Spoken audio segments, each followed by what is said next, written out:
I bet she is. He absolutely does not. I don't know. I don't know what he was doing, but I do know where he was. But, it's funny. I've said this in my life. If you want to be a Super Bowl team, especially a dynasty, you got to have an A at 4 areas. Owner, GM, coach, quarterback. And that was Jimmy Johnson's Cowboys. At that point, Jerry was an A owner because he didn't meddle with football. He was a business guy. New England for 20 years, Kansas City currently, Bill Walsh and the Niners. Eddie DiBartolo was a great owner. And the Cowboys, when it was Jimmy Johnson, the personnel, the front office, and Jerry at that point, first couple years, was not a meddler. If you look at the Jets, to me, this is what makes Baltimore a Super Bowl threat every year. A. Steve Bisciotti, John Harbaugh, Lamar Jackson, and they've had Ozzie Newsome for years. A. I think San Francisco, I don't see Brock Purdy as an A, more of a B, but that's why they haven't had a trophy. But if you had to grade the Jets, I would say Woody Johnson at best is a C-, overly impulsive. Some huge whiffs at head coach. The general manager I like, but he whiffed on a quarterback and a left tackle. So he's in the C+, B- category. The head coach is 18-33. I'd say incomplete, but it's not a great start. Aaron has not been great in 3 years, but as a talent, he's not Josh Allen or Mahomes anymore. He's not dynamic like Kyler or Lamar. He's not big and strong like Justin Herbert. I don't consider him Joe Burrow, but I'll give him an A-.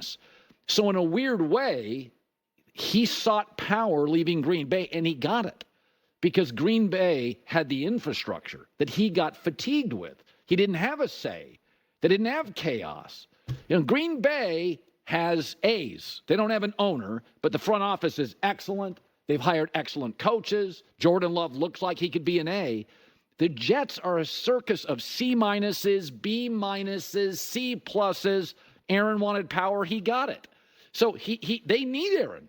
Like, he is important to them. That's why the story this morning is the Jets are willing to roll with the Aaron Rodgers drama. They don't have a choice. It's the Jets. Green Bay, in the end, had a choice. It was called Jordan Love. And they're like, no, we're moving off the drama. So teams that are willing to deal with drama, they don't choose to do it. The headline's wrong. They don't have a choice if you're as talented as Aaron Rodgers. The Packers, in the end, said, no, we're going to go with the unproven kid. We don't want the drama. The Jets are like, we'll take it. Give up picks. But if you start looking at what makes you, that's why Jet fans are ridiculous. They think we're being critical. Look at what gets you into the Super Bowl bubble. A. Could be the New York Giants when they had Coughlin. And at that point, the ownership group felt like they weren't as impulsive. They felt like an A. So, I mean, I think Joe Douglas is good, but he's missed on a left tackle and a quarterback. You're out of the A. You can't. Bill Polian wasn't missing on quarterbacks and left tackles in a 2-year stretch. Like, you can't miss on those two. You can miss on a number 2 corner, a tight end. You can't miss on a left tackle and a quarterback. Did I see you with a C- for the Jets owner? Is that what it was? C-? That's extremely generous. No, I thought that might be the biggest curve I've ever seen. He is a flat-out F, according to any Jets fan. Like, he's. I think I'm diplomatic giving Saleh an incomplete. He's 18-33, and a defensive coach. I think I'm being kind here. Is it okay to like Saleh a lot as a person? Everything he says outside of the Aaron Rodgers nonsense, like, you're rooting for Saleh.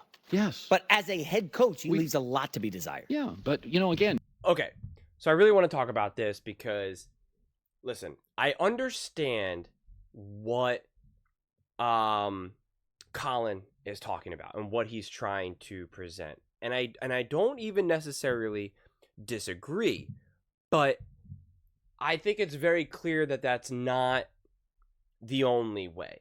Because we just saw on the more recent side what happened with Tom Brady and the Tampa Bay Buccaneers. You're not going to tell me that they had all A's across the board. It's just not the reality. Heck, Tom Brady's coach in Tampa Bay got fired the following season, the season after, right? So, like, let's not act like, everything is all great and dandy there, right? I mean, don't get me wrong. It's not like that they all had C's and B's and D's either, but this idea that you need A to really give yourself a true shot at winning a Super Bowl, then, what are you going to do? And so the reality is the way I see it, is that a lot of times, if you have a great roster and an all-time great quarterback, that can now overcome some of the deficits at coaching, at GM, and the owner. Now, again, if you have a good team, you're like, well, isn't the owner putting it together, or isn't the GM putting it together? Sometimes it's just luck, honestly. Sometimes, like, if a GM, or kind of goes through the process and drafts a player that ends up being pretty darn good, it's like, was that really the brilliance of the GM of that draft, or is it just what happened? Was it really just a stone cold steal by the 49ers to get Brock Purdy? Was that just a brilliant move by them? Or did it just so happen to work out for them? Same thing with Tom Brady even being drafted by the Patriots, right? Like, it's just, sometimes there are true strategic smart moves. Other times it just happens. And then we know that because if we gave them all of the praise for some of their other under the table type drafts, that are under the radar type drafts, I should say, their picks that end up hitting, then you have to criticize them for every failed pick as well. And so, what do you do with that information? So, listen, Aaron Rodgers might not be good enough at this point in his career to be able to overcome those deficits at owner, GM, head coach. I don't know, right? Especially with the injury. As you guys know, I've been praising Aaron Rodgers and really saying that if Aaron Rodgers can come back fully healthy, I fully believe that this Jets team will be extremely competitive, extremely brutal to deal with, and that they absolutely positively can make moves during the regular season and into the playoffs. Like, there's not a doubt in my mind. And if we talk about Saleh, you want to give an incomplete, but yet this defense has been unbelievable, and he's a defensive head coach. You want to blame him for not able to win games with backup quarterbacks. And it's like, why? How's that fair to him? It's just not. And we know it's harder for a defensive coach to be able to win with a backup quarterback because they're at the mercy of whoever the OC is, the quarterback coach, whatever it may be. So I just don't know if you can put that all the blame on Saleh. I'm not telling you here. I'm not sitting here saying Saleh's an unbelievable coach and should be an A and how dare you. I'm not saying that either. I just think that it's just not fair to completely evaluate a coach when he's had no quarterback for years. It's just not fair. Like, what did you want him to do over the last couple of years of Zach Wilson? Unless it was him that marched up and said, I want Zach Wilson. I need him. I want him. That's what I want. To my knowledge, that's not what Saleh did. Okay? And then it's just like, well, what do you want Saleh? He's trying to help Wilson. He's trying to pull back and also try to win games. It's just they're going back and forth, back and forth. So I just don't think that you can fully blame him. I think Aaron, the A-, again, it's just what do these grades even really mean, quite frankly? But to me, it's just Aaron just has to prove to be competent and healthy, and I think then they'll be able to overcome that. Because the truth is that the way how Tom Brady won with Tampa Bay, it was not by having all those A's across the board.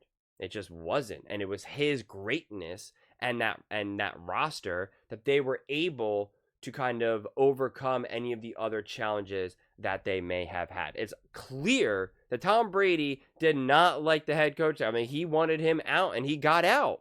He got promoted to the front office, aka fired. He was essentially let go. Tom Brady was not happy, and when he was trying to just go along with the way how that culture and his game plan, it wasn't working. They weren't winning, and it wasn't until Tom took over and said, no, I'm here, we're gonna do it my way, is when they finally started to win, right? So they kind of won. Tom Brady and Tampa Bay, won in spite of that. So I just think that you could see a similar thing with Aaron. The real question is Aaron healthy enough to do that? I think he's good enough. I think the talent and the skill set is still there, and even the leadership and the ability to still understand how the modern era, because sometimes football just passes you by in terms of the schemes, the offenses, the defenses. It's not even just your skill set. It's just you just haven't kept up with what does modern football look like? You've seen this in basketball as well. And I think Aaron's all there. It's just a matter of, is he healthy enough?